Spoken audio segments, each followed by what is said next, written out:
Hello and welcome back to Fight Cast, जहां हम MMA और कॉम्बैट स्पोर्ट्स की असली कहानी और हिडन ड्रामा को सामने लाते हैं। और इस बार स्पॉटलाइट में है रैम्पेज जैक्सन और उसका बेटा राजा जैक्सन।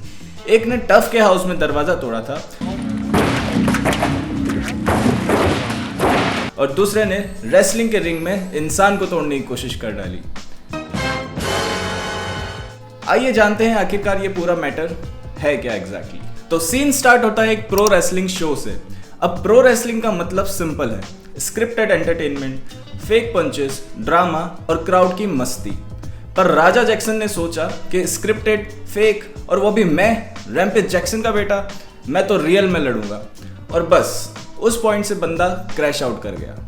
किक स्ट्रीम पर राजा लिटरली अपने चैट को बता रहा था, देखो मैं उसको स्लैम मारूंगा, उसको अनकॉन्शियस कर दूंगा और फिर मार मार के पूरी दुनिया को प्रूव करूंगा कि मैं सॉफ्ट हार्टेड नहीं हूं।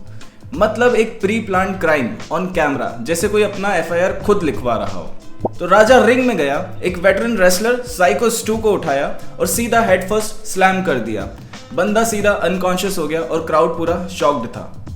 देखो दोस्तों, पहले बात करते हैं राजा जैक्सन के फादर रैम्पेज जैक्सन की। रैम्पेज जैक्सन अपने यूएफसी टफ के जमाने में भी थोड़ा शॉर्ट टेम्पर्ड आदमी था। मतलब बंदा कैमरे के सामने कभी डोर तोड़ देता था, कभी फाइटर्स पर रैंडम चिल्लाता था और कभी कभी तो ऐसा लगता था कि बंदा अल्टीमेट फाइटर हाउस में रहने आया है या फर्नीचर तोड़ने आया है।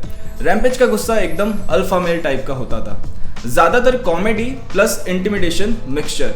मतलब बंदा चिल्ला भी रहा है और साथ में सबको एंटरटेनमेंट भी दे रहा है। लेकिन अब सीन को कट करके आज के टाइम में आते हैं राजा जैक्सन पे। भाई ने तो अपने बाप से भी आगे निकलने की कसम खा ली है। रैम्पेज का गुस्सा था reality TV drama plus fighters frustration, और राजा का गुस्सा है unscripted WWE attempted murder live stream edition. Rampage को देख के भी कभी कभी ऐसा लगता था कि वो बंदा किसी को मार डालेगा, बट अल्टीमेटली सब कुछ एंटरटेनमेंट होता था। बंदा प्रोमो बनाता था, फाइटर्स को साइकोलॉजिकली डिस्टर्ब करता था। राजा ने तो सीधा डिसाइड कर लिया था कि एक scripted fake fighting is for losers, मैं तो असली में मार डालूंगा। और भाई ने लिटरली अनकॉन्शियस आदमी के ऊपर 20 से ज्यादा पंचेस मार दिए। मतलब कोई यूएफसी फाइट भी इतनी बार्बरिक नहीं होती है। और ये बंदा कोई आम रेसलर भी नहीं था, एक वेटरन विथ PTSD जो रेसलिंग को एक थेरेपी के लिए यूज करता था, और वहां उसको राजा ने हाफ डेड कर दिया सिर्फ अपने ईगो को सेटिस्फाई करने के लिए। चलो जानते हैं अब ये सब शुरू कैसे हुआ।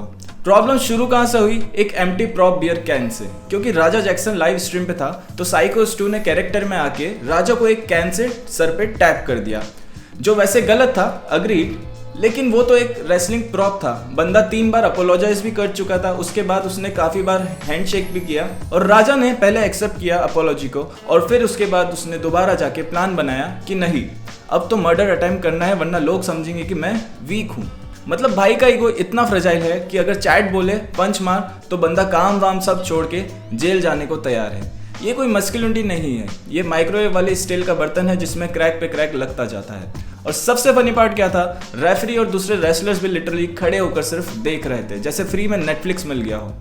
ब्लैक टैंक टॉप वाला बंदा तो सिर्फ राजा का शोल्डर पकड़ के मूव करने की एक्टिंग कर रहा था। मतलब अनकॉन्शियस आदमी पे 20 पंचेस मारे जा रहे हैं और ये लोग बस अरे रुक जा ब्रो करके कैजुअल ग्रैब कर रहे थे। शाउट आउट सिर्फ एक बंदे को, पिंक हेयर्ड रेसलर। वो रिंग के बाहर से आया और लेट ही सही, लेकिन राजा को रोकने का उसने ट्राई किया। अगर वो नहीं आता तो शायद साइको स्टू को सीरियसली ज्यादा डैमेज हो जाता। और फिर आया राजा जैक्सन के फादर का डैमेज कंट्रोल स्पीच। रैम्पेज ने बोला मेरे बेटे को कंकशन था, उसको लगा ये सब शो का पार्ट ही है और उसको पता नहीं था कि ये सब क्या हो रहा है। साइको स्टू ने जब कैन से मारा तो उसने रिएक्ट कर दिया। ये स्टेटमेंट था रैम्पेज जैक्सन का, जो कि राजा जैक्सन के फादर हैं। भाई कंकशन एक्सक्यूज, क्या ये एक्सक्यूज है या नेटफ्लिक्स का प्लॉट ट्विस्ट? राजा स्ट्रीम पे खुद बोल रहा था कि वो क्या करेगा, कैसे करेगा, और लिटरली उसने पूरा प्लान फॉलो किया है, जो जो उसे चैट में लाइव स्ट्रीम पे बताया जा रहा था। सोचो अगर राजा अपोलॉजी एक्सेप्ट करके साइड हो जाता, क्राउड उसको हीरो मानते और लोग बोलते कि वाह रैम्पेज का बेटा काम कंपोस्ट और एक बड़ा आदमी निकलेगा, उसकी इमेज 10 टाइम्स बेटर होती। चलिए अब आपको बताते हैं साइको स्टू की हेल्थ अपडेट। गुड न्यूज ये है गाइस कि साइको स्टू अलाइव है, broken bones, teeths are gone, पर हॉस्पिटल से रिलीज हो गया है, स्टेबल है। लेकिन भाई सोचो, एक PTSD वेटरन जो रेसलिंग से पीस ढूंढ रहा था, उसको लाइव इवेंट में एक नियर डेथ एक्सपीरियंस दे दिया। ये सिर्फ ट्रेजेडी नहीं है तो और क्या है, और वो भी सिर्फ अपना एक छोटा सा ईगो सेटिस्फाई करने के लिए।